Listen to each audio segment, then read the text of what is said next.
మీ సంతాన కలను నిజం చేసుకునేందుకు ఈ రోజే 49 సంప్రదించండి 9390501418. సురేష్ గారు గతంలో కూడా ఎంఓయూ జరగబోతోంది అనేది వచ్చింది. సీజ్ ఫైర్ కూడా చాలా సార్లు చెప్పారు. దీన్ని ఎట్లా ఇప్పుడు ప్రస్తుతం ఏం జరగబోతోంది?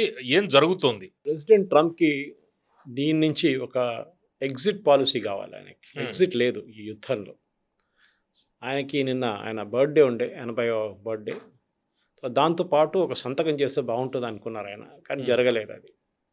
బేసిక్‌లీ ఇరాన్ ఏమంటున్నారంటే ఆగండి, ఇంకా టైం ఉంది కదా, మనం మాట్లాడదాం.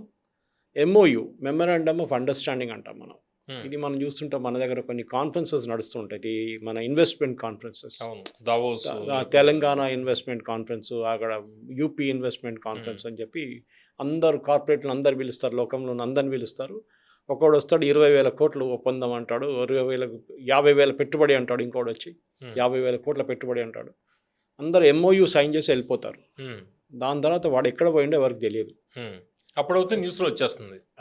సో తర్వాత చూస్తే నెక్స్ట్ ఇయర్ అదే మంచి మళ్ళీ కనిపిస్తాడు మీకు, మళ్ళీ వస్తాడు కాన్ఫరెన్స్కి. ఏమైంది లాస్ట్ టైం మీరు 20,000 కోట్లు అన్నారు పెట్టుబడి, అది మార్కెట్ బాగాలేదు, మార్కెట్ మారిపోయింది, డిమాండ్ లేదు, సో మేము మార్చేస్తాం, ఇంకో ప్రాజెక్ట్ తీసుకొస్తున్నాం 50,000 కోట్లు అంటాడు మళ్ళీ. ఈ ఎంఓయూ అనే ఒక కాగితంకి విలువ లేదు. It is not a legal document.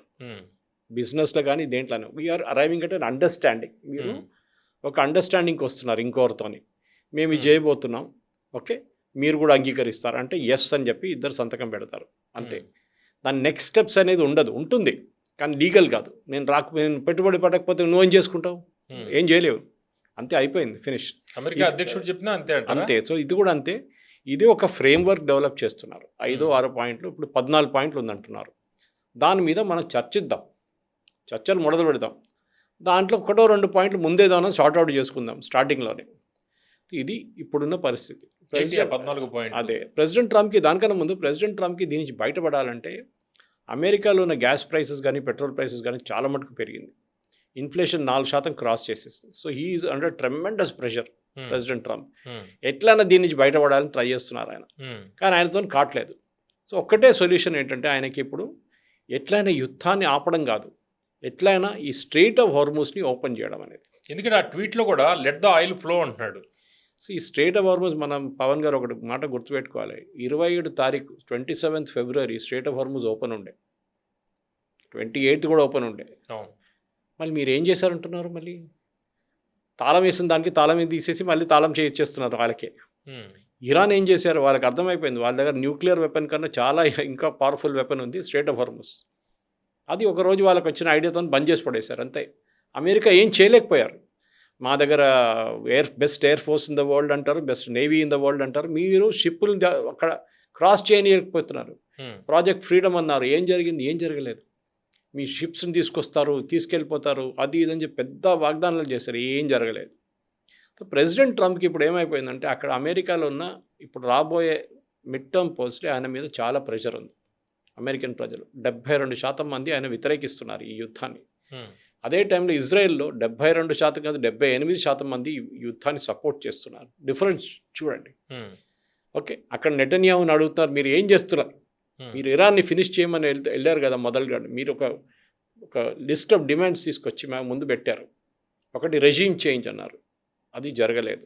అది ఇద్దరు కలిసి డిసైడ్ చేశారు, యుఎస్ అండ్ ఇజ్రాయెల్, జరగలేదు. మీకు గుర్తుంటుంది పవన్ గారు, ఈ యుద్ధం మొదలైనప్పుడు ఫస్ట్ వీక్లోనే ప్రెసిడెంట్ ట్రంప్ పెద్ద స్టేట్మెంట్ ఇచ్చారు, కొత్త లీడర్ ఇరాన్లో ఎవరు రాబోతున్నా నేనే డిసైడ్ చేస్తాను, నేనే ఇంటర్వ్యూ చేస్తాను క్యాండిడేట్ని, నేనే కూర్చోబెడతాను, నేనే కిరీటం పెడతాను ఆయన తల మీద అన్నారు. ఇప్పుడు దాని గురించి మాట్లాడలేదు. దానికన్నా ముందు అన్నాడు ఇది ఒక డిక్టటోరియల్ రెజీమ్, మర్డరస్ రెజీమ్, అది ఇది అని చెప్పి తిట్టాడు. అది ఇప్పుడు మాట్లాడలేదు. మూడవది, అక్కడున్న ప్రజల దగ్గర చెప్పారు, మీరందరు రోడ్డు మీదకి రండి, డెమాన్స్ట్రేట్ చేయండి, రెజీమ్ చేంజ్ అయిపోతుంది, help is on the way అని పెద్ద స్టేట్మెంట్ ఒకటి ఇచ్చాడు. హెల్ప్ రాలేదు, ఆన్ ద వే రాలేదు. 40,000 మంది చనిపోయారు. వాళ్ళకి ఎవరు జవాబు చెప్తారు? సురేష్ గారు, ఇప్పుడు లేటెస్ట్గా ఏం జరుగుతుంది? ఇప్పుడు ట్రంప్ చేస్తున్న ట్వీట్ కావచ్చు, లేకపోతే ఇరాన్ స్వాగతించడం కావచ్చు, లేకపోతే ఇజ్రాయెల్ పరిణామాలు, ఇజ్రాయెల్ నెతన్యాహు దాన్ని ఎట్లా చేస్తున్నాడు, ఇప్పుడు లేటెస్ట్గా ఏం జరుగుతుంది? అదే, సో నేను అక్కడికి వచ్చే ముందు కొంచెం గ్రౌండ్ సెట్ చేస్తున్నాను అన్నమాట. ఎందుకు ఇది జరుగుతుంది, ఇప్పుడు ఈ ఎంఓయూ ఎందుకు సంతకం పెడుతున్నారు? ట్రంప్ డెస్పరేట్ అయిపోయారు. ఇరాన్ కూడా వాళ్ళకి రెవెన్యూ లేదు, ఇన్ఫ్లేషన్ చాలా ఎక్కువ, వాళ్ళకి తాగే నీళ్ళు కూడా తక్కువ పడుతుంది, వాళ్ళ పవర్ ఇన్ఫ్రాస్ట్రక్చర్ మీద ప్రాబ్లం ఉంది, వాళ్ళ ఆయిల్ బయటకు వెళ్ళట్లేదు, వాళ్ళ రెవెన్యూ మొత్తం పోయింది. యాజ్ ఇట్ ఈజ్ వాళ్ళకి రెవెన్యూ లేకుండే, చాలా సంవత్సరాల నుంచి శాంక్షన్స్ ఉంది వాళ్ళ మీద. ఏం చేస్తారు ఇప్పుడు? వాళ్ళకు కూడా ఏదో డబ్బులు వస్తే బాగుంటుందని వాళ్ళు ఇప్పుడు చెప్తున్న న్యూస్ ప్రకారం యుఏఈ వాళ్ళకి $10 బిలియన్ ఇచ్చారంట, మా మీద బాంబు వేయకండి అని చెప్పి. Literally blackmail. అంతే కదా, గన్ పెట్టేసి తల మీద you better give me the money అని చెప్పేసి. UAE, Saudi Arabia and Qatar వీళ్ళు ముగ్గురు డబ్బులు ఇచ్చారంట ఇరాన్కి, మమ్మల్ని బాంబు చేయకూడదు, మీరు ఈ డబ్బులు వాడుకొని మీరు వాడుకోండి, మీ ప్రజలకి మీ జీతాన్ని ఇవ్వడానికి అదన్నీ వాడుకోండి, మిగతా యుఎస్ దగ్గర అడగండి. ఓకే, ఇప్పుడు ఈ నెగోషియేట్ చేసిన ఎంఓయూలో కొన్ని పాయింట్స్ బయటకు వచ్చినాయి. నిజమో కాదో మనకు తెలియదు, కానీ అమెరికాలో ఉన్న చాలా మటుకు ఛానల్స్కి వీళ్ళు లీక్ చేశా అంటున్నారు. ఇరాన్ కూడా లీక్ చేశారు. అమెరికా చెప్తున్న దాన్ని ఆపోజిట్గా ఇరాన్ చెప్తుంటారు. మ్యాచ్ అవ్వట్లేదు. మాది పాత సిస్టమ్ అదే, పాకిస్తాన్ తీసుకెళ్లి కాగితం అక్కడ ఇవ్వడం ఇక్కడ ఇవ్వడం నడుస్తుంది. One of the basic thing, first president Trump ఏమన్నారంటే స్ట్రైట్ ఆఫ్ హార్మూజ్ ఓపెన్ చేసేస్తున్నాం, లెట్ ద ఇంజిన్స్ బిగిన్ అన్నారు. ఇరాన్ అన్నారు సారీ 30 రోజుల దాకా చూద్దాం, 30 days నడవనియండి, దాని తర్వాత డిసైడ్ చేద్దాం, మీరు అద మీంటే మీ బ్లాకెట్ తీసేసేయండి అక్కడి, అప్పుడే మేము షిప్స్ని అలౌ చేస్తాం. రేపు యూఎస్ తీసేశారనుకోండి, వీడు అలౌ చేయకపోతే పోతుంది కదా మొత్తం. ఇది ఇరాన్ ముందు కూడా చేశారు ఇట్లాంటి గేమ్, ఇది కొత్తదేం కాదు వాళ్ళకి, వాళ్ళు దేనికన్నా ముందు ఇది ఇట్లాంటి గేమ్లు ఆడారు యూఎస్తో. ఇది ప్రెసిడెంట్ ట్రంప్కి ఉన్న భయం అన్నమాట. ఆయన ఏమంటాడు, ఫస్ట్ మీరు స్ట్రైట్ ఆఫ్ హార్మూజ్ ఓపెన్ చేస్తే అందరూ బాగుపడతారు, ఆయిల్ ప్రైసెస్ తగ్గింది ఇవాళ 4% పడిపోయింది, 70కి రాదు ఇప్పుడు, అది 80 దగ్గర ఉండిపోతుంది.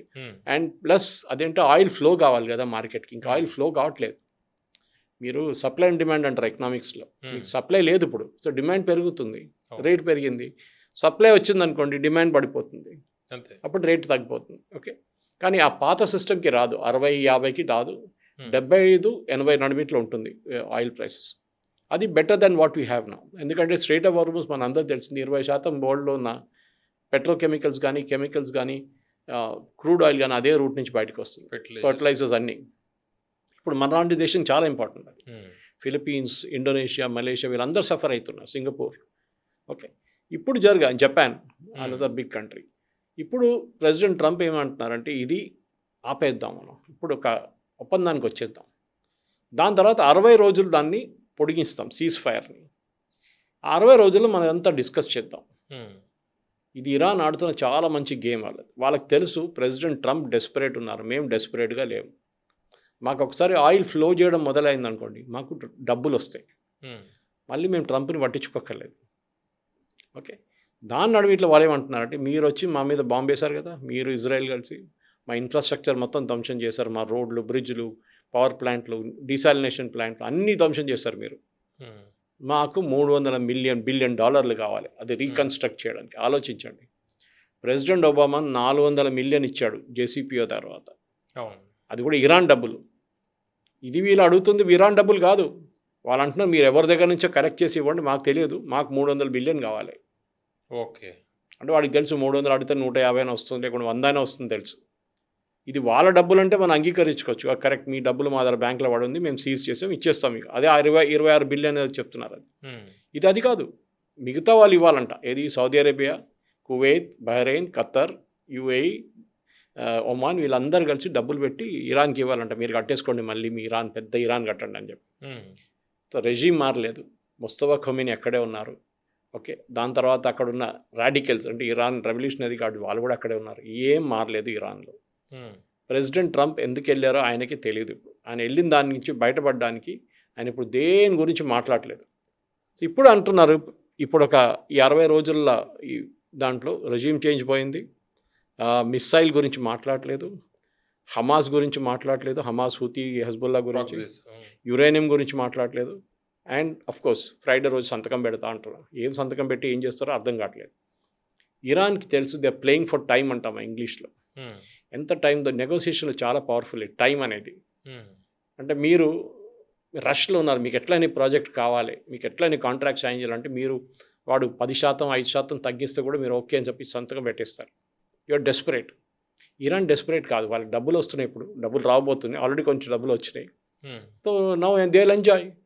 అంతా అప్పుడు చూసుకుందాం, యురేనియం ఏంటి, మన మిసైల్ ఏంటి, హెజ్బుల్ ఏంటి తర్వాత చూసుకుందాం. మెయిన్లీ వాళ్ళకి కావాల్సింది దొరికింది వాళ్ళకి. సో ఈ 14 పాయింట్లలో first one is immediate and permanent cease fire across all fronts. ఇప్పుడు ఇరాన్ దగ్గర అడగాల్సింది, యుద్ధం ఇరాన్లో జరిగింది, ఇరాన్, యుఎస్, ఇజ్రాయెల్ ఇన్వాల్వ్డ్ ఉన్నారు, లెబనాన్ ఎక్కడొచ్చింది దీంట్లో, గాజా ఎక్కడొచ్చింది, హూతీలు ఎక్కడొచ్చారు, మీరే అంటున్నారు వీళ్ళతో నాకు సంబంధం లేదు అన్నారు మీరు, మేము సపోర్ట్ చేయట్లేదు, ఆయుధాలు ఇవ్వట్లేదు, డబ్బులు ఇవ్వట్లేదు అని చెప్పిన ఇరాన్ మళ్ళీ వాళ్ళ దగ్గర ఎందుకు సీజ్ ఫైర్ ఆపమంటున్నారు? మీకేం ప్రాబ్లం? అది ఎక్కడో జాగ్రఫీ ఉంది, అక్కడ ఒక దేశంలో ఒక కంట్రీ ఉంది, అక్కడ వాళ్ళకి ప్రైమ్ మినిస్టర్ ఉన్నారు, ప్రెసిడెంట్ ఉన్నారు, వాళ్ళు చూసుకుంటారు. మీరేంటి వాళ్ళ గురించి, వాళ్ళ కోసం మీరు మాట్లాడుతున్నారా? మీరు లెబనాన్ అని చెప్పట్లేదు, హెజ్బుల్లా వ్యతిరేకంగా చేయకూడదంట. లెబనాన్ మీద బాంబింగ్ అది నడుస్తుంది, హెజ్బుల్లా లెబనాన్లో ఉన్నారు. కాదు, లెబనాన్లో హెజ్బుల్లా మీద మీరు యాక్షన్ తీసుకోకూడదు. ఇజ్రాయెల్ అన్నారు సారీ. సో నిన్న రాత్రి వాళ్ళు ఈ అగ్రిమెంట్ అనౌన్స్ చేసే కన్నా కొంచెం ముందు వాళ్ళు బేరూట్ మీద బాంబింగ్ చేశారు, చాలా హెవీ బాంబింగ్ ఉంటుంది. ఇది ఇజ్రాయెల్ ఒక పాలసీ. పవన్ గారు మీరు చూసుంటారు, జూలైలో, లాస్ట్ ఇయర్ జూలైలో 12-day వార్ జరిగింది. అప్పుడు ఒమాన్ అండ్ ఇరాన్ జెనీవాలో కూర్చొని నెగోషియేట్ చేస్తున్నారు యురేనియం గురించి, మిసైళ్ళ గురించి అంతా. మంచిగా ఒప్పందానికి వచ్చారు, బాగుండే ఒప్పందం అది. యురేనియం కంట్రోల్ చేయడము, మిసైల్ కంట్రోల్ చేయడం అన్నీ డీటెయిల్డ్గా మాట్లాడారు. కరెక్ట్ సంతకం పెట్టడానికి ఒక వారం ముందు వీళ్ళు వచ్చి బాంబు వేసేసారు, ఇజ్రాయెల్ అండ్ యుఎస్. అది పోయింది. దాని తర్వాత మళ్ళీ ఫిబ్రవరిలో ఫస్ట్ వీక్లో మళ్ళీ వీళ్ళు జెనీవాలో, స్విట్జర్లాండ్లో కూడా కలిశారు. అక్కడ మళ్ళీ సంతకం పెడదాం అన్నీ చెప్పి రెడీ అయినప్పుడు మళ్ళీ వీళ్ళు వచ్చి బాంబు వేసేసారు 28 ఫిబ్రవరి. ఇరాన్ అంటున్నారు ఇప్పుడు ఏం గ్యారంటీ ఉంది, మీరు సంతకం పెడుతున్నారు, ఎంఓయూ రాస్తున్నారు, అంతా బాగానే ఉంది, కానీ మళ్ళీ ఇది జరగదని ఏమన్నా గ్యారంటీ ఉందా? గ్యారంటీ లేదు కదా. అమెరికా అంటాడు మేము ఎక్కడ చెప్పాము మేము మళ్ళీ బాంబు వేయమని చెప్పేసి, మేము వేస్తాము, మేము చెప్పినా మీరు పాటించట్లేదు. సో దానికి ఒక అబ్జర్వేషన్ మెకానిజం పెడుతున్నారు.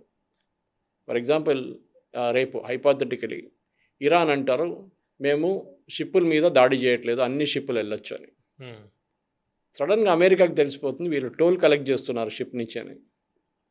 చేయకూడదని చెప్పి సంతకం చేశారు, కానీ చేస్తున్నారు. ఎవరు చెక్ చేస్తారు?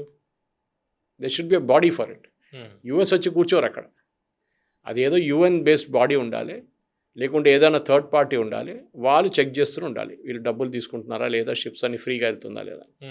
ఇదొక పాయింట్. యుఎస్ దగ్గర ఏంటంటే, యుఎస్ని వాళ్ళు ఏం అడిగారు ఇరాన్ అంటే, మా ఇంటర్నల్ అఫేర్స్లో మీరు చేయబెట్టకూడదు.